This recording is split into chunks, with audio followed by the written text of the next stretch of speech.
Hello, hello. How are we doing? There we go. All right. I think I'm live everywhere I'm supposed to be live. Once again, Instagram is giving me a little bit of a hard time this week. Anywho, welcome to Coffee with Katie. It is Wednesday, July 9th, and I am your host, Katie. I'm going to do a quick visual description out there for our listeners. I am a Caucasian woman identifying person. I have shoulder length, curly brown hair. I am wearing some earrings with little wood pieces on it, and I'm wearing a blue sweatshirt and a pink t shirt under that. So, hi, I hope everyone is doing well and having a good week so far. It is storming here. So, if you hear some thunder or I have little Rex here by my side who is a little shy of storms. So, we're trying to keep him calm, keep him feeling cozy. And I have my tea with me tonight. I know it's coffee with Katie, but tonight I just really needed some tea. Really good. It's the Art of Tea English breakfast. Really delicious with my mug from my kiddos. Super cute. Let's hang. Let's hang. Let's hang and have some coffee and let's chat. So, some things. First of all, who am I? I'm Katie. I'm an artist. I'm a writer. I'm an advocate. I'm a mom. I'm a wife. I'm a meningitis and spinal cord injury survivor. I'm also the creator of the Women of Woodworking Project and also author of Little Beaver Builds a Bed. I have been featured in the New York Times. I am a Furniture Society board trustee and also an intuitive. So that's a little bit about me. I live outside of Charleston, South Carolina with my husband and our two kids. He is also an artist. Half of our house is actually a wood shop, and he is a furniture maker and instructor at the Charleston Woodworking School. So, why do I stream? I'm streaming because streaming has literally changed my life before. I know I've said that on this stream before, but the Women of Woodworking Project, just hopping on, pressing record, and getting to interview people from all around the world just really grew that project into something I couldn't even fathom it being. So now that I'm still doing the Women of Woodworking Project, but a lot of other things have changed, and I have a lot of other things that I want to talk about. So this stream is really just to keep it lighthearted and fun. Not that we're not going to talk about serious topics like disability or inequalities. We're going to talk about what's real. But I really want this to be a time that people can come together and just feel like they're having coffee with a friend and chat about what's happening in our world. So these streams are on Wednesdays at 6 p.m. and 6 p.m. Eastern, and they are on TikTok, YouTube, and Instagram. So thank you all for tuning in with me. I'm trying to check across my platforms to make sure everything is good wherever we're supposed to be. So thanks for tuning in. All right. So this week I want to change it up a little bit, change up my schedule a little bit, and really want to touch on a serious note to begin with. My featured nonprofit for this week is actually going to be not one specific nonprofit. It's going to be to highlight the victims of the flooding in Texas. You may not know this, but I spent the first part of my childhood in Texas. I grew up going to a day camp on the side of the Brazos River in Texas. And the thought of sending your children to a camp and them not coming home, or going on a camping vacation with your family and having the unimaginable happen, it's just hard for me to grasp. It's hitting home for me as someone who was born and raised in Texas, as a mom, as someone who loves the outdoors and lives in the woods, and just it's a reminder of how powerful Mother Nature can be. And I really just want to highlight them this week. If you're looking for ways that you can help those victims directly, just go to GoFundMe and Google or search Texas floods in the search bar. And there are literally dozens of fundraisers for different families. I know there's some different fundraisers for some of the camps down there, but maybe there's some young families or something like that that could benefit from our attention as well. So that's my featured nonprofit for the week. And really just wanted to hold amendment for everyone in Texas and really everyone being torn from their loved ones right now. There's a lot happening in our country right now, and my heart just breaks for everyone, truly, because if it's not affecting you directly, it really is, because it's a trauma. It's a trauma we are going through right now. So um, I also wanted to share some thoughts this week. Again, as a bacterial meningitis advocate, I unfortunately have to stay on top of, different cases and news. And unfortunately, as rare as bacterial meningitis is, it's a disease that is affecting hundreds of people every year. And here in South Carolina, I now know of two families just in the past month in the upstate that have lost their young loved one to bacterial meningitis. And it just emphasizes to me that, vaccine education is needed. You can go to the American Society for Meningitis Prevention's website at meningitisprevention.org to get that information. But you need to start thinking about meningitis vaccination as young as 11 years old. That's probably not something that is on a lot of parents' radar. Not a lot of schools might mandate it. All of the state colleges in South Carolina do mandate it, but there are vaccines for the ACWY serogroups, and then there's also a vaccine for the B type.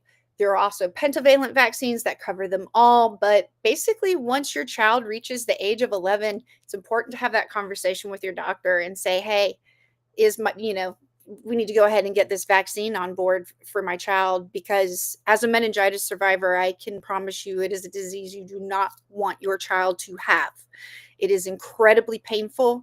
It is incredibly fast, and it can be deadly.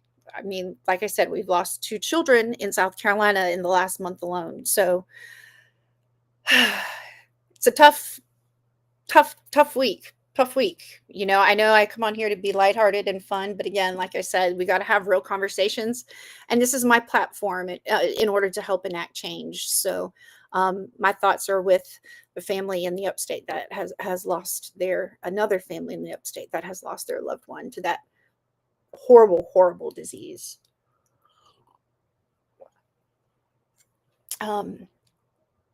So now I promise I will move on to something a little bit more lighthearted.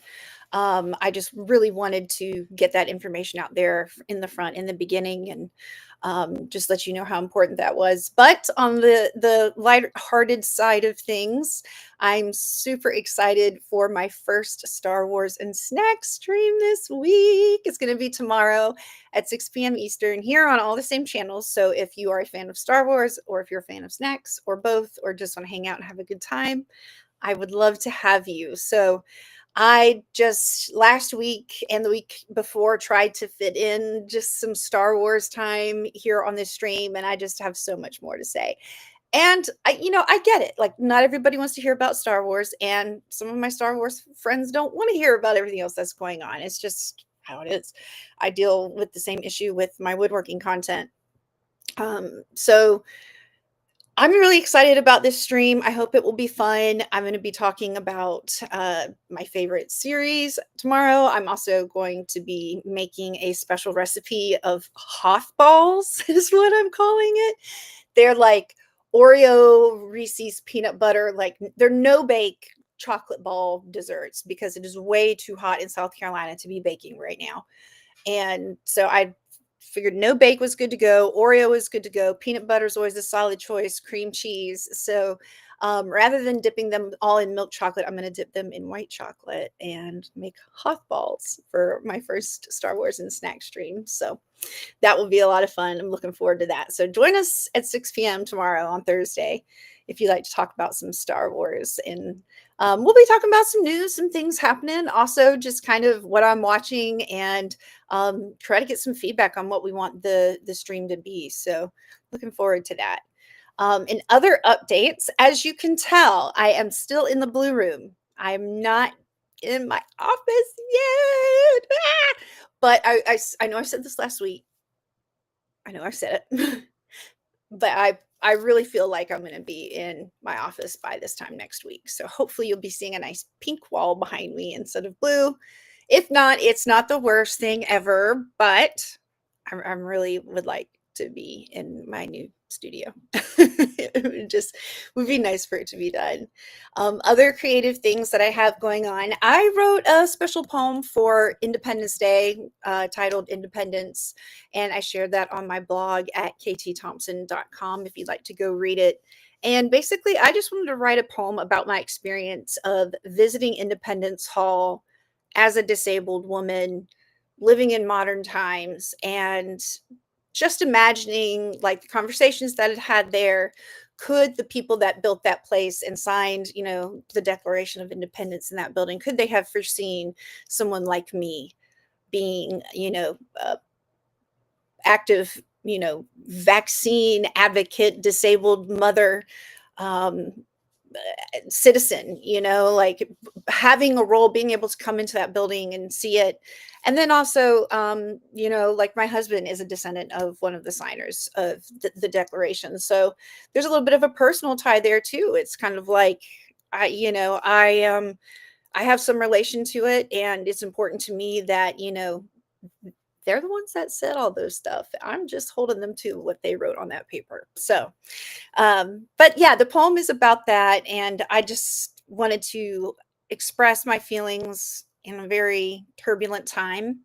I know a lot of folks have different feelings about what it means to be an American right now. And that was just how I felt. So I would love for you to go and read that. I also have, again, my Black Swamp zines available. Thank you to everyone who has supported me with those so far. Those are available on my studio site at blackswamp.co. And you can also follow along with my Disability Pride Month poetry series videos on my social channels. So once a week, because this month is Disability Pride Month, I'm sharing a reading from my Black Swamp Poetry Zine to recognize the month and honor my journey and everything that I've gone through and experienced to get to this place as a disabled woman. So appreciate all the support on that. And then, like I said, this month is Disability Pride Month. I've got my special little Disability Pride bracelet on. So, and just a reminder that I will be at the Disability Pride Month finale, produced by Heart SC on Friday, July 25th, in the Porter Room at Holy City Brewing in Charleston. I'm really excited to come to that event again and see everyone. So come and join us and support the disability community. It's a great time and everyone is welcome. So, all right, quick tea sip break. How are we doing? How are we doing? How are we doing, Rex? He huffed, so that tells you. That tells you. So, all right. Do a little clicking around, checking. All right. So, other things that I'm enjoying this week, I actually am really enjoying. I finally busted out my metal detector. I got it as a gift a few years ago, and my health and strength have just not been in a place where I felt confident or comfortable using it.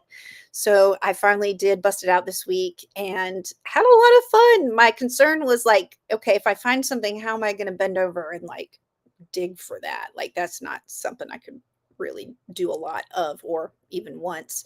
Excuse me, I have something in my eye.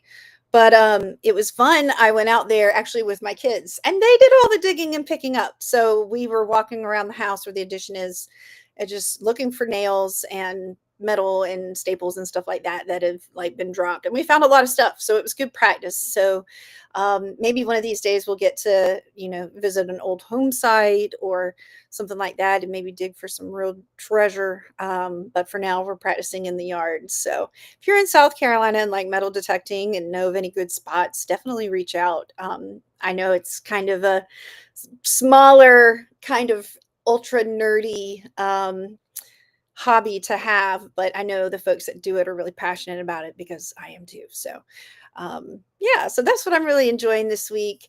And just speaking on that, this week I've been focusing a lot on the power of community. I've gotten to join a spiritual community, I guess you could describe kind of a spiritual co op group. And we had one of our first meetings and it was really transformative. It was incredible. I had not participated in a group meditation session in quite a long time, and that it was just amazing to feel the exchange of energy, feel the focus, and the light and the love that was just we were all sharing. It was virtual, so some of us were on the other side of the world participating in it, and it was just really fantastic. And we talked a lot about, we all have different modalities and different religions and things that we believe in, but whether you believe in prayer or even just setting good intentions, the power of us all setting good intentions all at once. Imagine that. Imagine that. A city of people taking a moment to just send love, send peace, enjoy the moment. You know, um, Moments of silence are very. There's just so much reverence in those moments, and I feel like we should be taking more pauses to really soak in what's happening with us and what's happening around us in our life. And especially we're in moments of community. It's easy to do that when you're on your own, but I and maybe it's just my personality, have always been able to kind of like occasionally step back from group setting and really feel the energy and feel the connection and the beauty of that energy exchange happening. Maybe that's just my intuitive skills coming into play there, but I just find that exchange extremely gorgeous, lovely to see, and especially to see two people get excited over, a shared interest or the sound of a group of, genuine belly laughs from a group of people. It can just completely change your day. So I've been focusing on that a lot. And for myself personally, accepting that positive energy, not just in a group setting, but from all sources. I fully believe that we are our own worst critic because I am mine for sure. And so sometimes it's really hard for me to feel like I'm doing enough or feel like I am enough. I'll be quite honest. Having a disability and having the life trajectory that I have is so different from what I thought was going to be. And that's not a bad thing, but I have to work really hard to fight those ableist preconceptions of worth and value. I saw a thread today that someone said, disabled people, you know, don't deserve healthcare just because they're disabled. They're people. We all deserve these things. And I think the same thing goes with work and with what I'm able to create, especially as an artist. This isn't just, I think, something that people with disabilities deal with. I think that anyone that is like in the uh, field or in the industry of like making things or providing a service or sharing a skill or again a creation in some way, it can be really hard, and it's not as simple as punching numbers. You're tying your self-worth into that as an artist or a maker, as a business person. So there's definitely so many layers to that. And so I've been thinking a lot about that this week and practicing just accepting positive energy. I have actually been kind of terrified to go out in the world lately because it has just been so stressful and hostile. And I've, just had a couple of good days and am just trying to go out and give out the energy that I want to receive. And so, but you have to allow yourself to receive that as well. I know that it's hard for some of us. So that's what I've been working on. And then also I've started back on my physical therapy routine. I had a couple of weeks off there. So I was doing a lot of swimming and a lot of exercise, trying to um, just keep up in between my appointments. And I'm so proud of myself. I did really well staying on top of things. In fact, the kids were to the point they were like, Mom, we're sick of going to the pool. I'm like, y'all are kids. It's summertime. How can you be sick of going to the pool? So maybe I did overdo it a little bit, but it just swimming and just like takes all of the weight and so much pain off of my back and my spine. I love treading water. It's a great cardio exercise with zero impact. And I feel like I'm building strength a lot at the same time because I love to swim, but even that can be kind of disorienting for me with some of my like vestibular things that I have going on. So treading water is really nice. And half the time I end up dancing around, listening to music anyways. So it's kind of like therapeutic in that way as well. So um dryer's done. That's the hard thing about doing this on like multiple platforms, like having to have like my phone going and my computer going because Instagram won't link up. Um, I, yeah, I can't use my headphones, so you're gonna hear everything. But dryer's done, so hopefully that's like one of the last times it will be. It would be really nice. I have a feeling it's going to go one more time though. Anyways, back to the chat. All right, let's move on to some intuitive stuff for the week. So, as I've mentioned before, I am a huge fan of Chani for astrology and horoscopes. I use her Astro Guide planner every single day. I'm also a really big fan of Mecca. She writes horoscopes for the Toronto Sun. So those are the two horoscope sources that I love to check.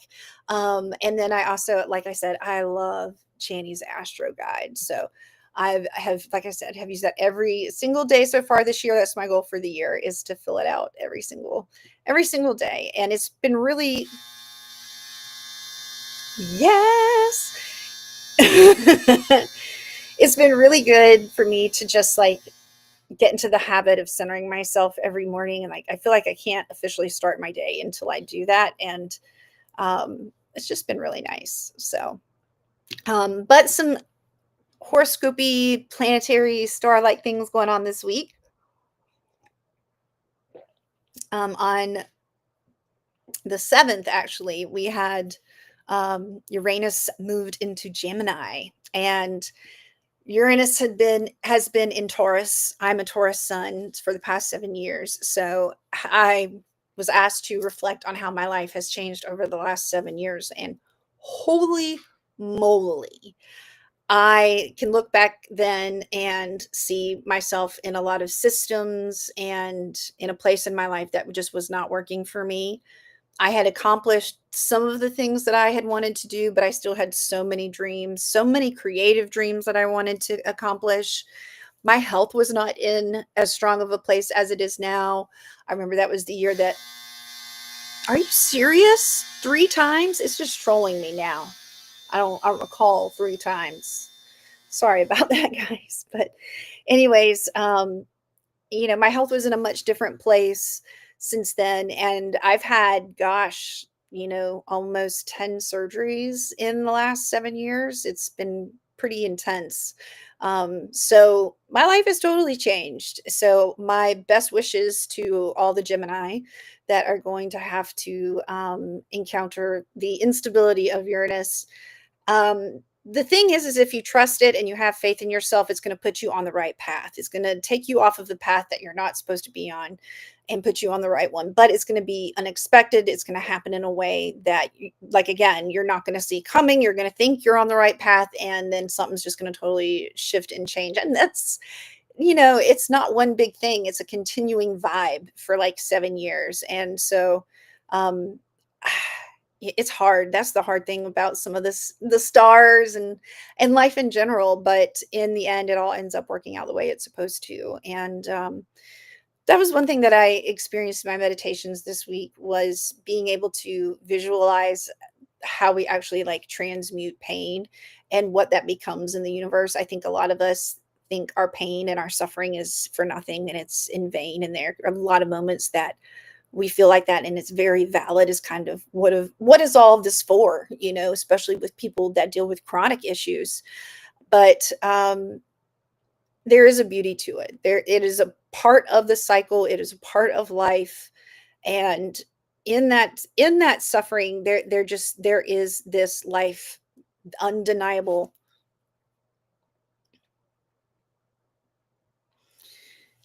Hey, just there is this undeniable um, beauty, transformation that comes from overcoming pain, working through pain, living with pain, embracing pain, and it's just being able to see its role in kind of the greater scheme of things has really changed my mind on how I view pain and kind of where my role is as an intuitive here on this earth and what I'm meant to do. So, um, yeah. So other things, we have a full moon in Capricorn tomorrow. I'm also a Capricorn rising. So I'm reviewing how I care for my core needs. I'm just making sure I survive this week, basically. Shout out to all the Capricorns out there.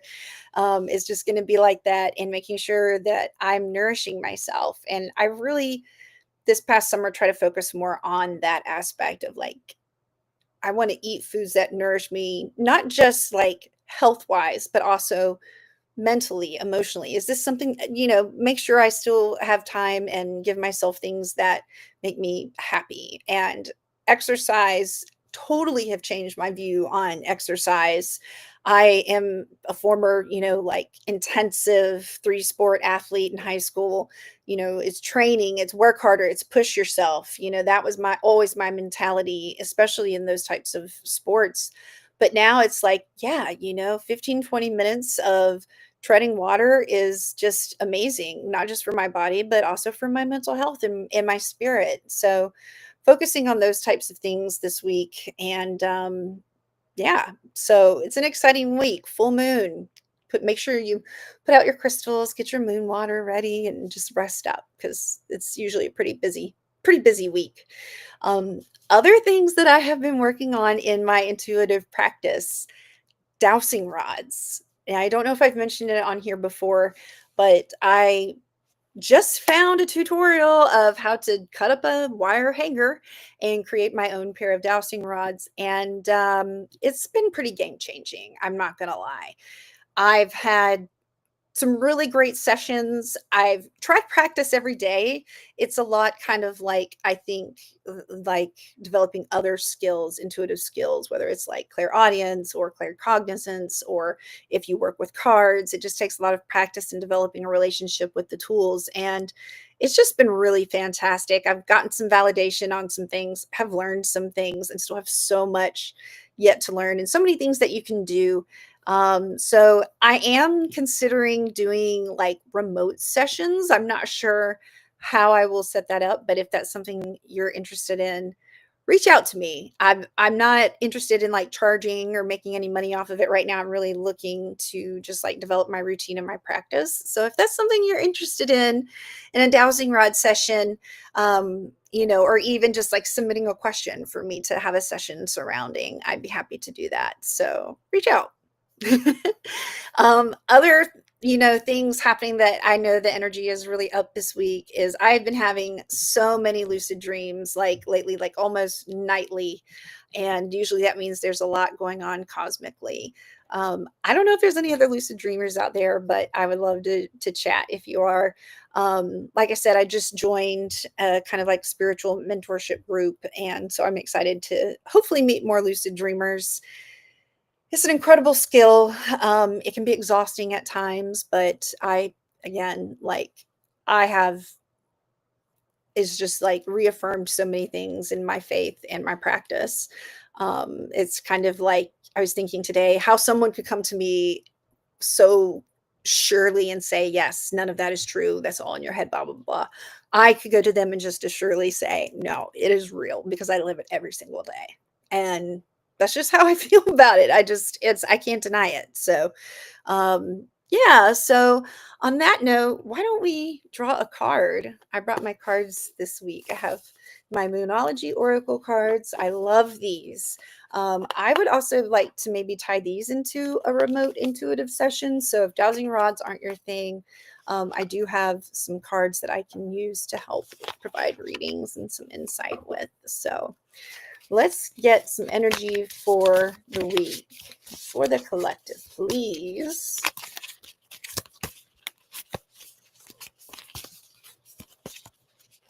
All right, I'm just going to pick a card. I'm not a great shuffler, don't judge. All right. Hmm. Void of course moon. Nothing will come of this situation.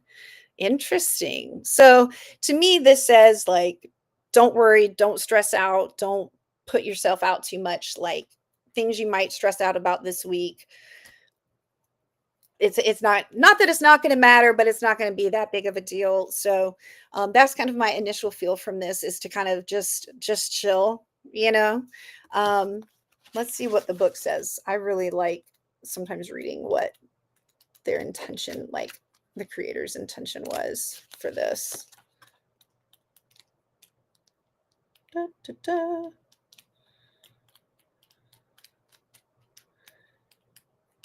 Yeah, and if you use cards, I would love to like learn more about what cards you use and why you like them. And not that I'm necessarily looking for new sets. I know a lot of people like to collect sets. I'm not necessarily.